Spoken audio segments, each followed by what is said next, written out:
The views and opinions expressed on Real Talk with Horace Sheffield are not those of WADL TV 38 or Adele Broadcasting Corporation. Giving you talk, real talk. Take a walk down this path through Detroit. This is real talk, real issues straight from the heart. Giving you real talk, real talk. Take a walk down this path through Detroit. This is real talk, real talk. Real talk, real talk. Take a walk down this path through Detroit. This is real talk, real talk. Real issues straight from the heart. Giving you. Hello, welcome to another edition of Real Talk. I'm Reverend Horace Sheffield III. Of course, this is my illustrious host, Ms. DiAnna Solomon. I want to take a moment, first of all, to thank you for watching our show. I also want to take a moment, as I mentioned, to Ms. Solomon, who produces my show, to give a special honor and respect to Ever Jean Avery, who was the mother of New Galilee Baptist Church, one of the people who had a tremendous and lasting impact on my life. She passed away here recently. I attended her funeral, spoke at her funeral. It was a wonderful, fitting memorial and testimony to her. I never will forget, if you don't mind, Ms. Solomon, take a moment. I was in a crisis in my church. I had decided to build a new church. Several people tried to build this church. It never happened in New Galilee. And in this meeting, all the people who were on the board who voted in favor of building the church mysteriously were not present in the church meeting. And the two people who were against it were, and they told everybody in the church that the board had voted against it. And in the midst of all this calamity and confusion and people arguing, this little frail woman, about 5'2", one of the four founding members of that church, stood up and said, "Shut up! We're going to build this church. And we're going to stand behind Reverend Sheffield." And she stood behind me till the day she died. God bless you, Mother Avery. We love you and we miss you. We thank God for people like you, 94 years old, and still going to church even when you were sick. What a wonderful testimony. All right, we'll have a special guest, one of my friends, one really prolific, profound personalities in town. I mean, I love listening to you. I love talking to you. This, of course, Attorney Marvin Barnett. Honored to be here. Thank you. A fighter. I love watching you on TV when you've got a client that you feel has been wrong. I mean, you get that neck moving, and you know, I said, he's going now. They don't know what they're messing with. Lawyers were different years ago. They were advocates. They were flamboyant. They had a cause. You had presence. It's a different kind of thing. I thank your comments. Honored to be here today. Well, you still have that fight in you. So let's just start with some autobiographical detail. I mean, where you came from. I think you grew up in Mississippi, is that right? No, actually, I'm fond of telling people that. They ask me where I come from. Right. My family is from Mississippi, of course. I was born and raised right here in Detroit, born on the east side of the city of Detroit, moved to the west side, went to Patton Gill, Northwestern High School, Weber Junior High School, left there and went to New York to go to school at Cornell University and studied labor and labor law, and came back to Detroit and went to Wayne State University Law School. And you just asked me how long I've been doing this. 30 years I've been doing. I've been too busy to notice. But 30 years we've been fighting for the people all over the country. Yeah, well, good place to start. You mentioned Weber and Patton Gill. I grew up in that area. My grandparents bought a house on Hazelette between Milford and Tyman. I used to be the newspaper boy. 1921. Yes. Sold the house in 1992. People slept on their porches. The Blue Note Lounge right there near Weber. I mean, what's happened, Marvin? How do we get from those kinds of working class neighborhoods with great pride and great appearance and great respect to where we are now? In that neighborhood at that time, you also had your relatives that may have moved to the city as well, and your brothers and your sisters were living with you. You had a neighborhood. You had a community. Right now, we just don't have that. We don't have a neighborhood. We don't have a community. What we need in the city of Detroit is the block clubs. Remember the block clubs? They used to mean something. Right now, the neighborhoods are absolutely destroyed. I grew up in that same neighborhood, and I went to look at my house about 2 or 3 months ago and couldn't recognize that neighborhood. Well, you know, Ms. Solomon actually helped produce a segment from a crew that was here from the Netherlands, and we went back to my grandmother's house that, again, you know, from 1921 to 1992, that's 71 years My Uncle Bobby, Cornelius Pitts came to that house, Elliot Hall. I mean, in fact, I was telling the people from the Netherlands that Martin Luther King came to that house, that Walter Reuther came to the house, but it's abandoned now and everything around it is torn up.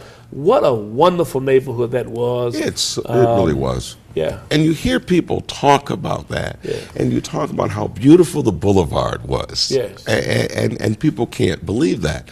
We can get back there. But we get back there house by house, neighbor by neighbor, and that's how we get there. Yeah. We need to build up the neighborhoods. And the sad part is, in the city of Detroit, we've always tried to build up the major downtown areas. And of course that's important, but our neighborhoods have been neglected. And that's where we're losing it. We're not building up the neighborhoods. We're building up the downtown areas for the public image. Right. I saw that program. It's really good, but once you get outside of downtown Detroit, it's a different story. Sure. We need to build up the neighborhoods. And I've got some very simple examples to do it. You need to take money and give it back to the neighborhoods, back into the communities. I would take the drug money that we're taking out of the community and put that money back into community. Build up the block clubs. We had places to play, didn't we? Yes. We had things to do. You had at Weber at night you could play basketball, Golden Gloves, St. Stephen's went roller skating. Roller skating. Yes. You had things to do. Right. These children don't have things to do. Right. And the things that they do, we don't want them to. Unbelievable. Right. The idea that I bet your mother and father never had to talk to you about going outside and play. I bet they had to get you in the house. Right. The idea that children they don't know how to play in elementary school, imagine that. And they don't know how to go out and play. It's sad. We need to get involved, and we need to build up the neighborhoods. That's what we need to do. We're going to take a break. When we come back, I know Ms. Solomon is anxious. She's smiling. She loves this. She comes from Dayton, by the way, where there was a great experiment that they talked about doing here, shrinking neighborhoods. We'll talk about all that when we come back right after this. Down this path through Detroit. This is real talk, real talk, real talk. Welcome back to Real Talk on WADL Detroit TV.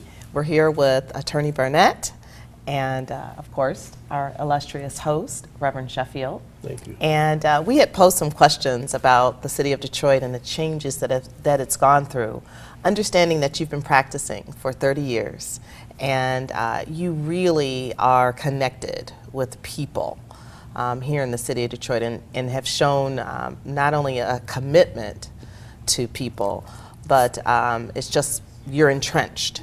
I am. In the community. Good word for it. Entrenched.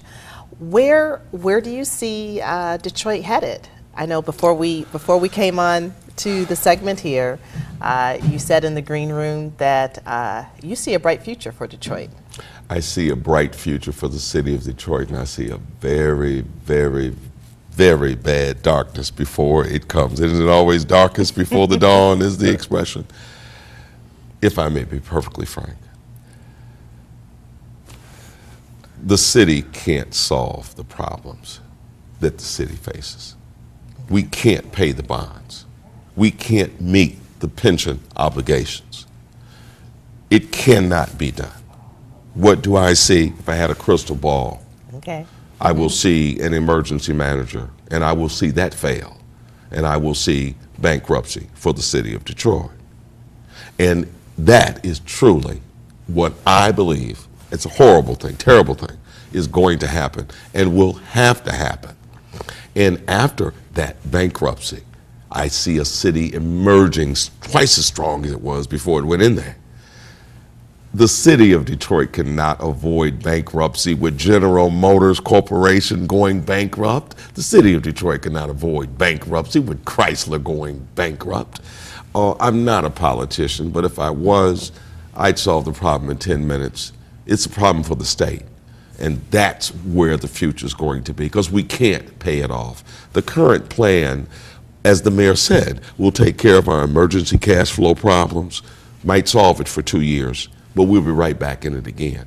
We need money. You can't do it by cutting wages, which I think is horrible. I don't know, the idea of breaking contracts, labor contracts. The people have given enough.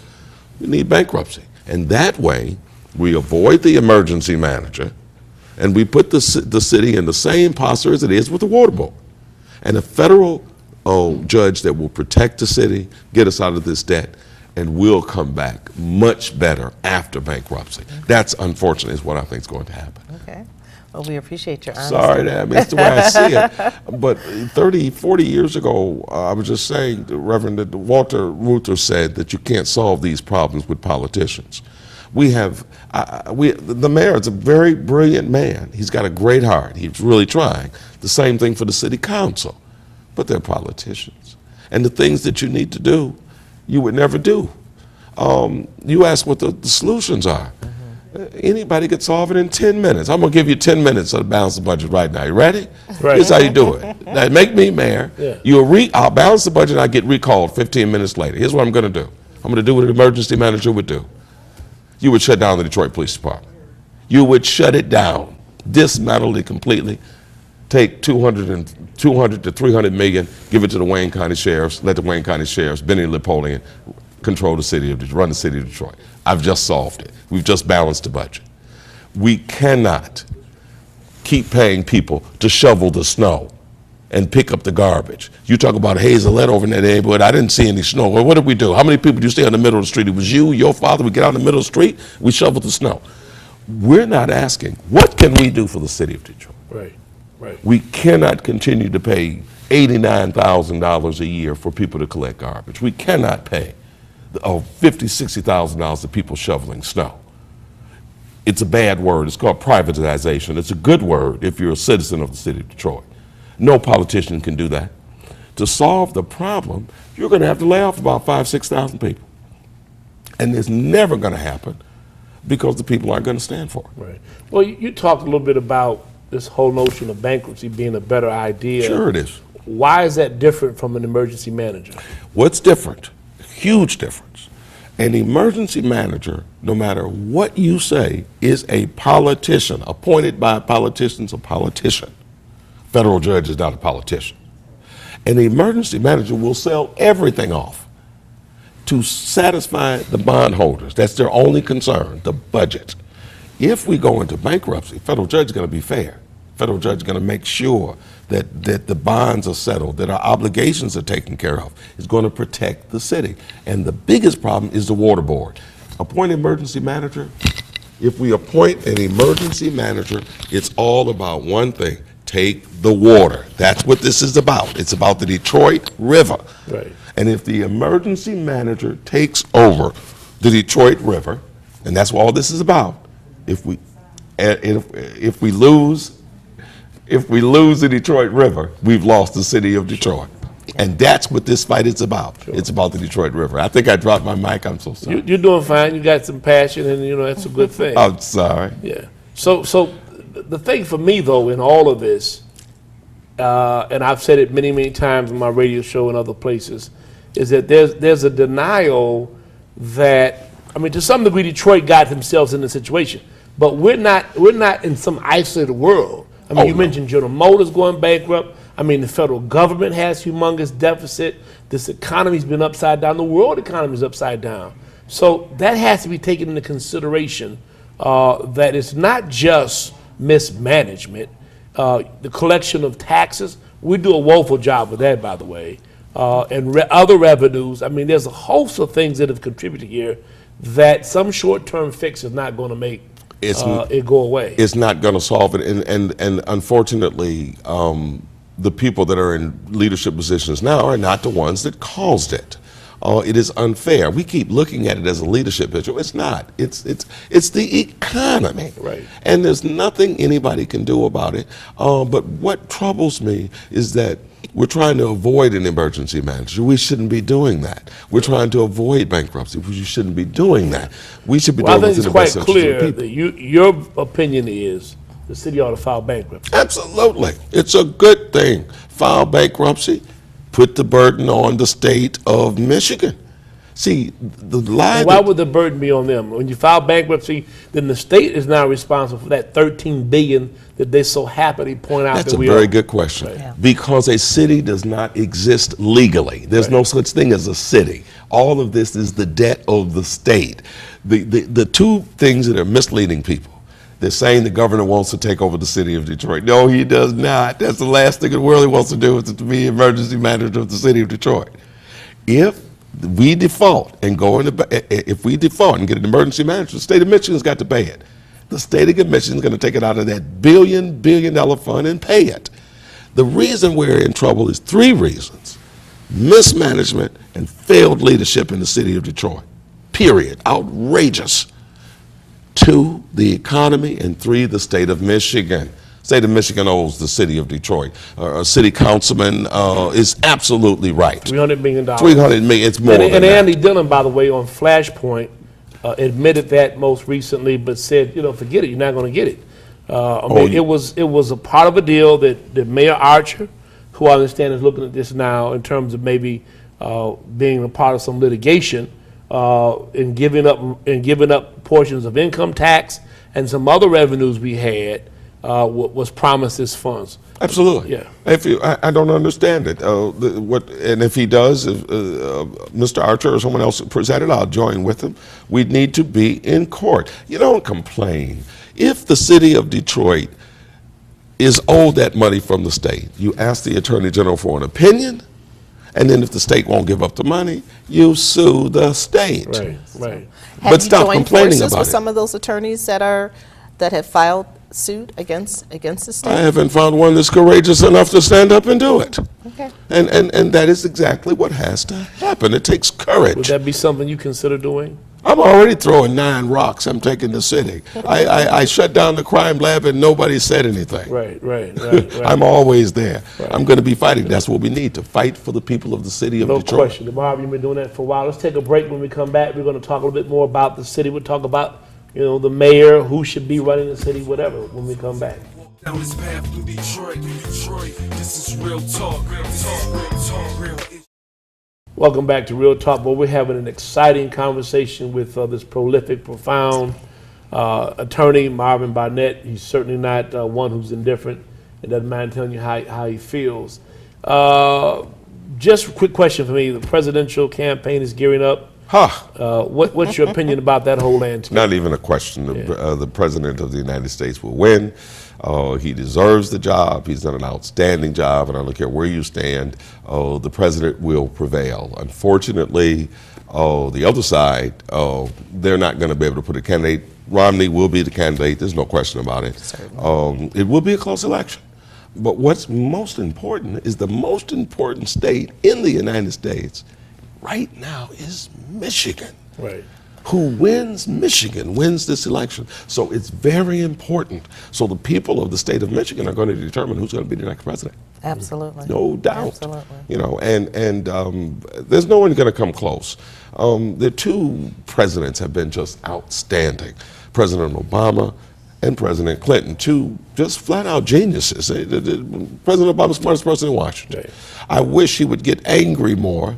I admire him so because of his cool. Right. I wish he'd get angry more. I couldn't be president because I would have. You would have lost it by The now. moment they said I was lying at the State of the Union address, I would have called out the Speaker of the, the Sergeant of Arms and Put him out. Put him out. I would have had a problem. Saying I would have been recalled the next day. Right. Yep.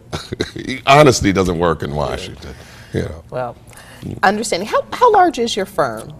We now, it's interesting you mentioned, right now our firm is 5 lawyers and we're expanding it. Okay. We're putting together a law firm that we just put together this month. We're in the Barnett Law Group. That's our corporation that we're working on, and we're making some corporate changes. But what we're doing and what I'm excited about is that my firm, the only firm in this city, is going to provide legal services, the first-rate legal services to people that are indigent and people that cannot pay.